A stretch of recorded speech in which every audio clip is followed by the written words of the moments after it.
Pass me a baker's dozen of them and I'll put them in a basket over there. Why the fuck didn't you just say 13? Welcome to Simplified Sparky Marketing.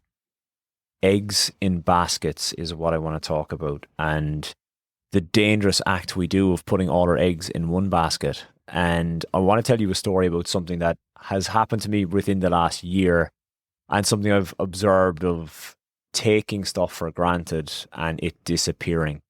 So if we rewind back about a year or so ago, I was, which I still am, I'm listed with Tesla, and the leads were off the charts. It was crazy. I was getting bombarded with leads every day, sometimes 2, 3, 4 leads a day. And on a side note, if you're a rookie listening to this, or you're a newbie to business, or even you don't know how to get listed with Tesla, there is a lot of luck involved in getting listed. There's no such thing of just fill out the form and you'll get listed.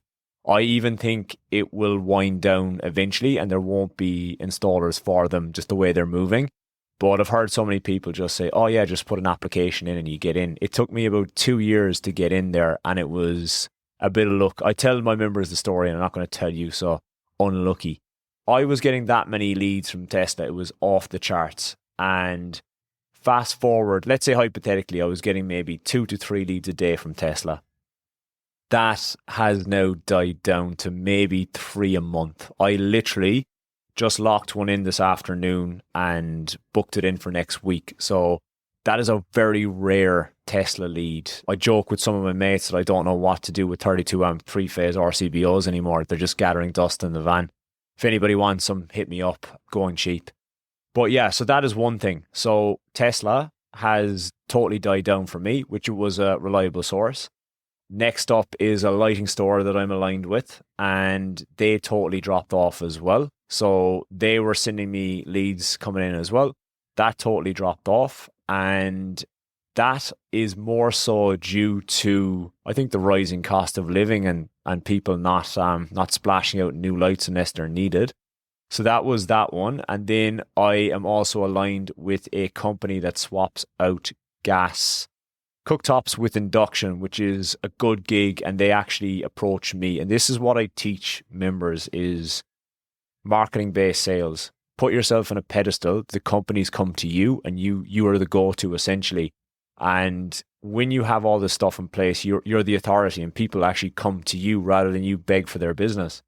So that's in the pipeline still. They're basically a Victorian company. They stuck a foot into New South Wales to trial it. All went really well. Every job I did, I went above and beyond, and that is going to kick off again. However, there was a peak of that too, where there might have been 4 or 5 jobs a month, even more, and then that disintegrated to nothing.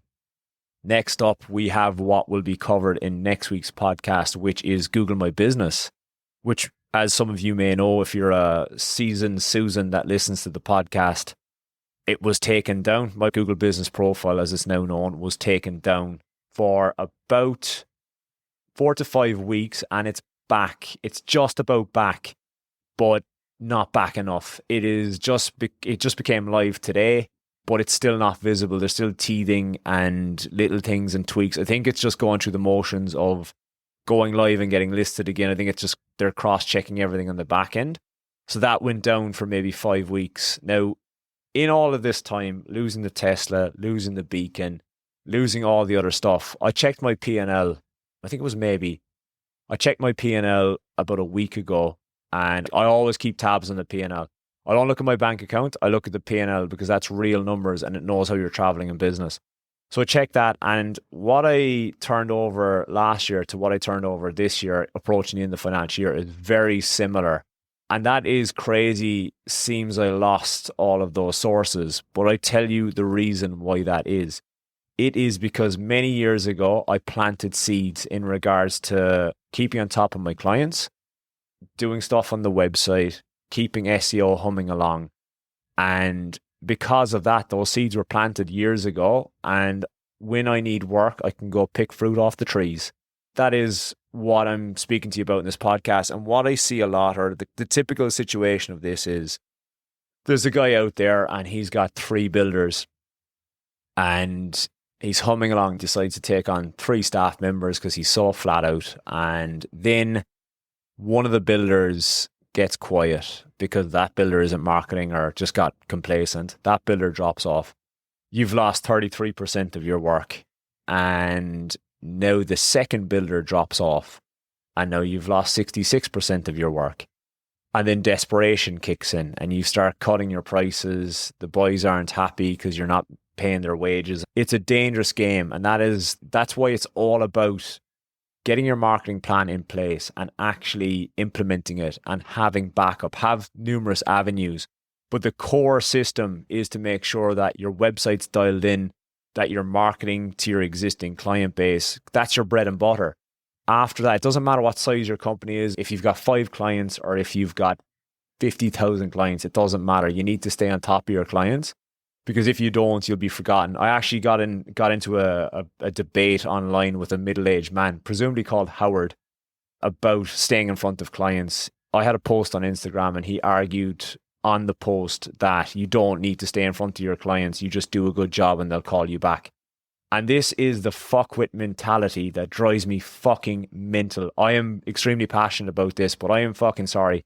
If you're not in front of the clients, you will be forgotten. It doesn't matter how good a job you do. Maybe if it's a rural town and you've got 50 people in the town, it's easy to be remembered. But when you're in a big city, all it takes is a 20-second Google and you're picking up the phone to the next electrician.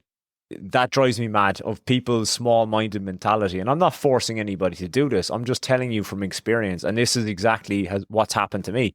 If I hadn't been on top of my existing database, I'd be fucked. I would be scrounging. And me personally, I don't run any paid ads for my electrical business. No Meta, no Google. All is organic because I planted those seeds years ago. And I don't want to run ads because I'm content at the size I'm at now. And as some of you know, my overall goal is to get rid of my business within 12 months. So that is something I'm working on now as well. So I just want to keep it humming along as it is. And if somebody wants to get it and plug in ads and all of that into the business, they can go nuts. But I am content and I've got enough work coming in organically that I don't need to run ads. And that's kind of what I tell people is milk your organic cow dry until you need to run ads, because there's so many people. I was chatting to someone in the DMs this week and he's on about running ads, probably listening to the podcast right now, on about running ads. And I had a little stalk of the website and there's 5 or 6 things I spotted that are wrong on the website. And if you don't plug these little holes in your business, there's no point in pouring ad juice onto your website, because that juice is going to drip through those holes if it's not built correctly or it's not aligned with what a client is looking for. Marketing is all about psychology of what the buyer's intent is. So many people think that it's just about copying every other electrician. You need to speak directly to that client's problems. So that is what I'm getting at, is don't rely on your sources. I relied on Google My Business. I was like, this thing is just the golden goose that keeps on giving leads. And then it just got taken away from me. But again, as I said, luckily it was backed up with other systems that I had in place. But it could have very easily been very, very bad for me in that situation.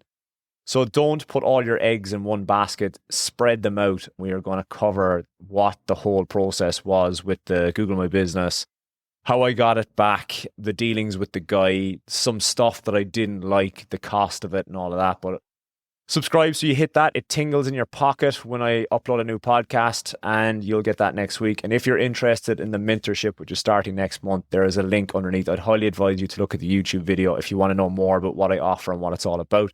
All links are underneath, and I will chat to you next week.